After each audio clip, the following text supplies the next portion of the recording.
Yeah, very good morning, student. Student, today we'll start revision of civics chapter 5, history chapter 8, and geography chapter 6. These are chapters which are coming your unit 2 exam. Okay, students, here I have written only 2 points, but I will discuss the pattern of your question paper, and we will discuss something from your book. First of all, is Ashoka a unique ruler? Why the Ashoka is called a unique ruler? The most famous Mauryan ruler was Ashoka. You know that I have already taught you that Ashoka was the famous Mauryan ruler. He was the first ruler who tried to take his message to the people through inscriptions. Okay, तो he was a मतलब वो एक first ruler था जो अपने messages जिसने अपने messages लोगों को इंस्क्रिप्शंस के थ्रू फैलाए या उनको दिए. ठीक है. Inscription I have already told you what is called the inscription. Inscriptions is always written on the hard surface like a rocks and metals. ठीक है बेटा. Ashoka most of Ashoka inscriptions were in Prakrit and were written in Brahmi script. प्राकृत मैंने आपको बताया वहां की जो थी लोकल लैंग्वेज थी. तो जो अशोका के इंस्क्रिप्शंस हैं वो प्राकृत और ब्रह्मी स्क्रिप्ट में लिखे गए हैं जिससे कि ज्यादा से ज्यादा लोग जो हैं उसके मैसेज को पढ़ सकें. आपको पता है Ashoka fought the war of Kalinga and after that fought this war his totally change. ठीक है. तो उसने मतलब इस सब जो अपने मैसेजेस हैं वो इंस्क्रिप्शंस के थ्रू लोगों तक पहुंचाए. How are empires different from kingdom. अब आपके इस क्वेश्चन पेपर में स्टूडेंट बहुत सारी चीजों के मतलब हर चैप्टर, अब जैसे आपका ज्योग्राफी का चैप्टर है, आपका सिविक्स का चैप्टर है, आपका हिस्ट्री का चैप्टर है, तो उसमें डिफरेंट करने को आएगा, डिफरेंशिएट पूछा जाएगा. जैसे इसमें मैंने एम्पायर्स और किंगडम्स का डिफरेंशिएट पूछा है. हो सकता है किसी में मैं आपको ग्राम सभा और ग्राम पंचायत में डिफरेंस पूछूं. ठीक है. किसी में हॉट्स और ग्रेबन में डिफरेंस पूछूं. What do you understand by the horsts and graben. चलो अभी हम उसको आगे डिस्कस करेंगे. ठीक है. Emperors need more resources than king because empires are larger than kingdoms and need to be protected by big armies. मैंने बेटा आपको बताया था कि एम्पायर क्या होता है और किंगडम क्या होता है. जिन बच्चों ने फर्स्ट वीडियो देखी होगी, इंट्रोडक्टरी वीडियो देखी थी, उनको पहले ही मैंने क्लियर करा था कि एम्पायर क्या है और किंगडम क्या है. एम्पायर मीन्स होता है साम्राज्य, बहुत बड़ा. किंगडम होता है राज्य. साम्राज्य मीन्स साम्राज्य में बहुत सारे राज्य जो होते हैं, किंगडम्स जो होती हैं वो इंक्लूड हो जाती हैं. ठीक है. तो जो एम्पायर्स को लीड करता है वो एम्परर्स कहलाता है और जो किंगडम को लीड करता है वो किंग कहलाता है. तो एम्परर्स के अंडर में बहुत सारे किंग्स आते हैं. ठीक है. जिससे कि एम्पायर जो है वो बहुत बड़ा होता है किंगडम के कंपैरिजन. ठीक है. और उसको प्रोटेक्ट किया जाता है बहुत बड़ी आर्मीज के थ्रू. ठीक है. सो दे also need a larger number of officials who collect taxes. तो मेनली जो एम्परर्स होते हैं उनको एक तो आर्मीज की, बहुत बड़ी आर्मी की जरूरत होती है. एक होती है ऑफिशियल्स. ऑफिशियल्स मीन्स होते हैं अधिकारी. ठीक है. जो कि टैक्स कलेक्ट करते हैं. ठीक है. तो this is the two main points which can show the difference between the empire and kingdoms. अब now we come on the book. ठीक है. तो ये मैंने आपको समझाया था स्टूडेंट्स. अब will start from the chapter. Now you will have the picture based question also students. So maybe this picture, any picture of any chapter will come. So I will ask the question related to the picture. ठीक है. अच्छा, एक आपका defined term भी आएगा. Defined term में आपको हो सकता है किसी भी चैप्टर के बीच में से ही आपको डिफाइन करने के लिए पूछा जाएगा. ठीक है. जैसे डायनेस्टी यहाँ हो गई या कोई और टर्म अगर चैप्टर के बीच में आ रही है तो उसके लिए मैं आपको क्वेश्चन आस्क कर सकती हूँ. ठीक है. आपको उसमें लिखना होगा. ठीक है. इन क्वेश्चन जैसे अब आपके ये हैं मेन पॉइंट्स, मैंने आपको बुक में भी अंडरलाइन, वो वीडियो के टाइम पे भी अंडरलाइन करवाए हैं, समझाए भी हैं. ठीक है. तो ये सब चीज़ें आपको चैप्टर रीड करनी होगी जिसमें से कि आपकी ट्रू फॉल्स, फिलअप्स, ठीक है, इस तरीके के क्वेश्चंस आपके आएंगे. ठीक है. अब देखो, हमने आपको इस बार कॉम्प्रिहेंशन की प्रैक्टिस दी थी, तो आपके कॉम्प्रिहेंशन भी आएंगे. अब जैसे टेरिब्यूट है, दिस इज ऑल्सो डिफाइंड. तो आप मैं कुछ भी पूछ सकती हूँ कि इसको आप डिफाइन करिए, तो डिफाइन से मीन्स आपको इसका आंसर लिखना होगा, ठीक है। अब ये आपके जो है आर्टिकल्स हैं, है ना, तो कोई भी कॉम्प्रिहेंशन आपका आ सकता है, उसमें आपको आंसर्स देने होंगे, ठीक है। और ये सब आपके कॉम्प्रिहेंशन इस बुक में है, देखो, है ना। तो चाहे वो हिस्ट्री का हो, सिविक्स का हो, कोई भी पिक्चर बेस्ड क्वेश्चन आपका आ सकता है आपके चैप्टर बुक्स में से। तो आपको ये जो चीज़ें लिखी गई हैं, है ना, ये अलग से इनको भी आपको अच्छे से स्टडी करना है। जैसे यहाँ पर अशोका के मैसेज हैं, है ना, Ashoka message to his subject, Ashoka के क्या मैसेज थे वो अपने सब्जेक्ट के लिए, तो ये सब उसका मैसेज है।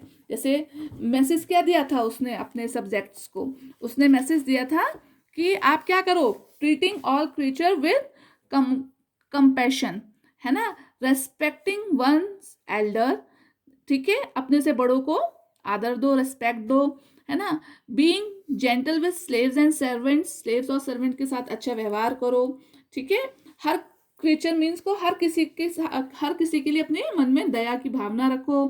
Giving gift to Brahmin and monks, monks और ब्राह्मण्स को गिफ्ट दो। It is both wrong to praise one's own religion और क्रिटिसाइज अनदर्स, ठीक है, किसी भी दूसरे धर्म को क्रिटिसाइज करना या उसकी बुराई करना गलत है ना। Each one should respect to others religion, हर किसी को दूसरे के रिलीजन धर्म को रेस्पेक्ट देनी चाहिए।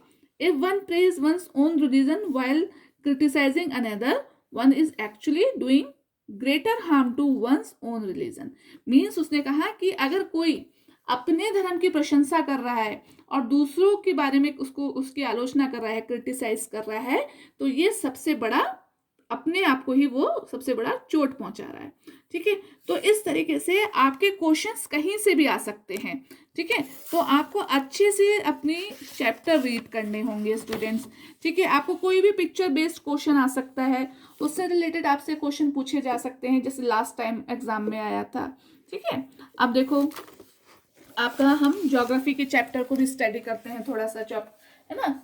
अब सपोज आपको ये माउंटेन से रिलेटेड मैं कोई भी चीज़ पूछ सकती हूँ, ठीक है। आपको हर तरीके से अपने चैप्टर अच्छे से रीड करने होंगे। जैसे अब हम इसमें ये पूछ सकते हैं इंटरनल प्रोसेस क्या है, एक्सटर्नल प्रोसेस क्या है, ठीक है। एक्सटर्नल प्रोसेस के आपके जो दो मेन प्रोसेस है, मेन मीन्स जो इरोजन डिपोजिशन मैंने आपको समझाया था ना, इरोजन और डिपोजिशन आपके इस वाले पेज पर है, ठीक है। तो ये सब चीज़ें आपको अच्छे से स्टडी करनी है अपने चैप्टर में, ठीक है स्टूडेंट। ये रिवीजन वर्कशीट में इसलिए आपको दे रही हूँ क्योंकि आप जो है वो चैप्टर रीड नहीं करते हो, ठीक है। और बहुत सारे बच्चों ने तो अभी तक बुक्स ही नहीं परचेज करी, तो we can't help of them, उनकी कोई हेल्प नहीं कर सकता अगर जिन बच्चों ने बुक्स नहीं परचेज करी है, ठीक है। अब जैसे ये सब चीज़ ब्लॉक लेटर, देखो बोल्ड लेटर से हाईलाइटेड है ना, ये सब इनको आप अच्छे से रीड करो, ठीक है। इनको आपको अच्छे से लर्न होना चाहिए, आपके जो हाईलाइटेड है। अब जैसे ये डायग्राम है, कोई भी डायग्राम मैं आपको पूछ सकती हूँ, ठीक है। तो ये सब चीज़ें आपको अच्छे से स्टडी करना है। जैसे अब माउंटेन्स क्यों यूजफुल हैं हमारे लिए, ठीक है, वोल्केनो के क्या क्या पार्ट्स हैं, ओके। और ये पिक्चर किस चीज़ की है, प्लेट्यू की है, तो प्लेट्यू कैसे बेनिफिशियल है हमारे लिए, ठीक है। इस टाइप के क्वेश्चंस आपके लिए आएंगे। Suppose this is a picture of plane, तो हाउ द प्लेन्स, है ना, this is a picture of plane, तो how the planes are important, why do planes are thickly. एक चीज का याद रखना student, there is a word thinly, thinly and thickly, ठीक है।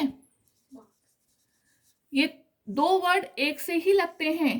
थिनली मीन्स लेस पॉपुलेटेड, ठीक है, मीन्स लेस पॉपुलेटेड, जिसमें कम जनसंख्या, कम लोग रहते हैं, और थिकली मीन्स मोर पॉपुलेटेड, ठीक है। पॉपुलेशन का सुना है ना, पॉपुलेशन वर्ड सुना है आपने, ठीक है। तो प्लेन्स जो है वो आपके थिकली पॉपुलेटेड होते हैं, और माउंटेन्स जो होते हैं वो लेस पॉपुलेटेड होते हैं, ठीक है। तो इस तरीके से आपको क्वेश्चन पहले अच्छे से रीड करना है कि क्या पूछ रहा है, थिनली पूछ रहा है या थिकली पूछ रहा है, ठीक है, तब आप उसको आंसर करोगे, ठीक है। इस तरीके से जो है आपके चैप्टर्स में से क्वेश्चंस आएंगे, ओके। आपका पिक्चर बेस्ड क्वेश्चन होगा, ओके, तो आपको अच्छे से चैप्टर रीड करना है।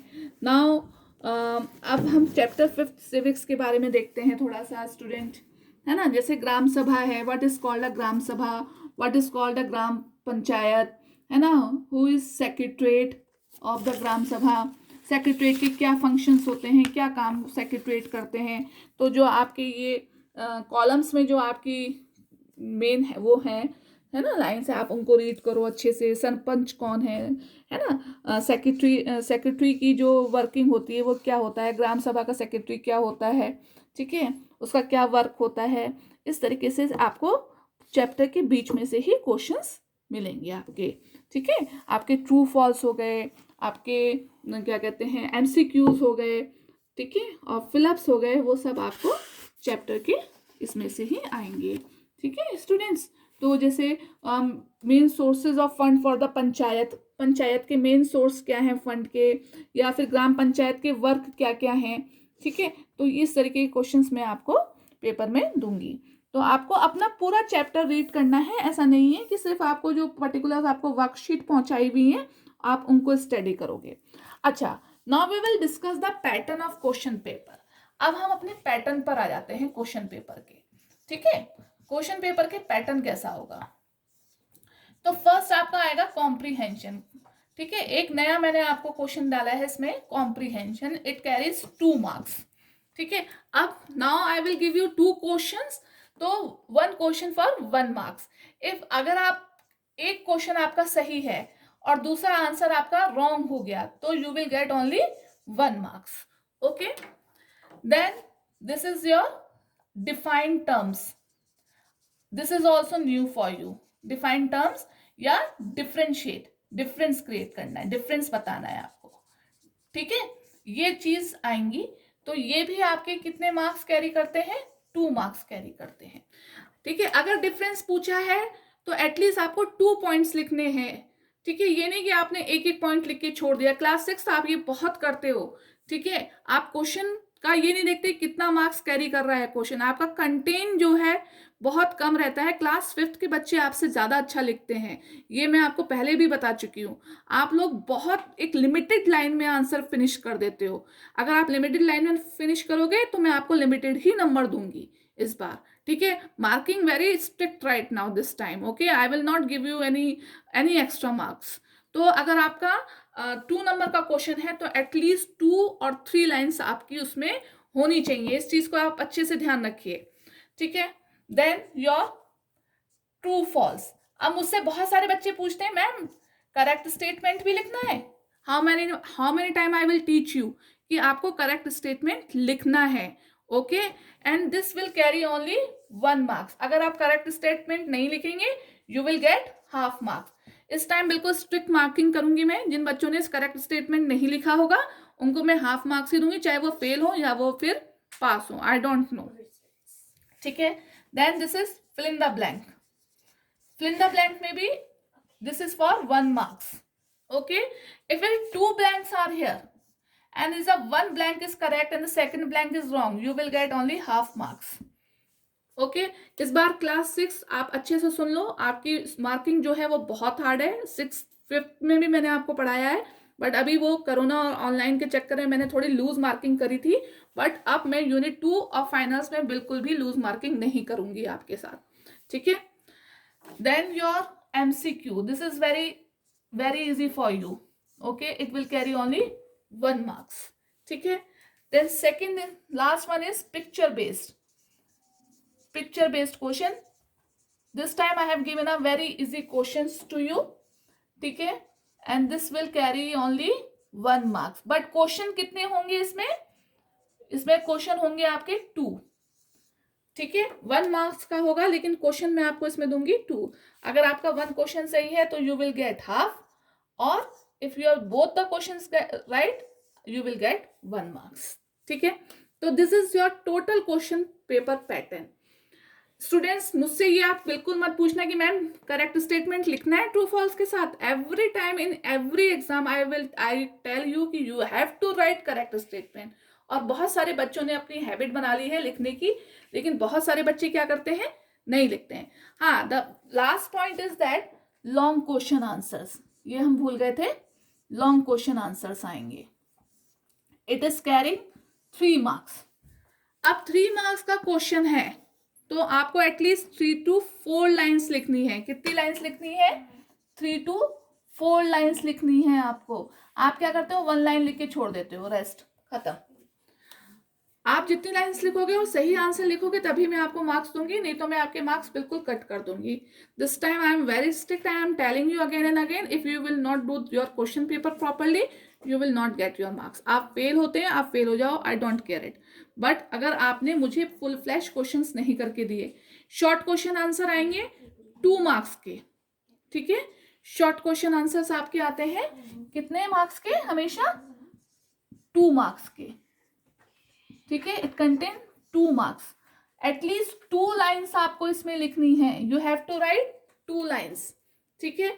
तो इस चीज का आप ध्यान रखोगे कि लॉन्ग क्वेश्चन आंसर में एटलीस्ट 3 to 4 लाइन्स होंगी, शॉर्ट क्वेश्चन आंसर में एटलीस्ट आपकी कितनी लाइन्स होनी चाहिए? 2 लाइन्स होनी चाहिए। आप एक लाइन में आंसर लिख के छोड़ दोगे class 6, I will not give you number two you, ठीक है। So this is a whole pattern of your question paper and that is a very important message this I want to give you. Please do your answer script very carefully. एक तो अगर जिस बच्चे ने CS नहीं लिखा they will get half marks. अगर आपका एक फिलअप सही है और दूसरा गलत है you will get half marks. Okay? अगर आपने लॉन्ग क्वेश्चन सिर्फ 1 लाइन में कंप्लीट कर दिया you will get only 1 marks और हाफ मार्क्स, ठीक है। अगर आपका शॉर्ट आंसर 1 लाइन में हो रहा है तो you will get only half marks. तो इस चीज का आप ध्यान रखोगे, ठीक है। डिफाइंड टर्म्स मीन्स टू से, टर्म्स टू रिमेंबर। इसमें डिफाइंड टर्म्स भी हो सकती हैं और डिफरेंस भी करने को पूछ सकती हूँ। What are the difference between the gram sabha and gram panchayat, what are the difference between the ग्रैबन एंड हॉर्स, ठीक है। तो इस तरीके के क्वेश्चंस जो हैं वो आपके चैप्टर के बीच में से आएंगे। That's why you have to read your chapters, okay. अगर किसी भी तरह का कोई भी कंफ्यूजन है students, so please you ask me in the WhatsApp group, okay. So all the best all of you class, have a nice day, take care.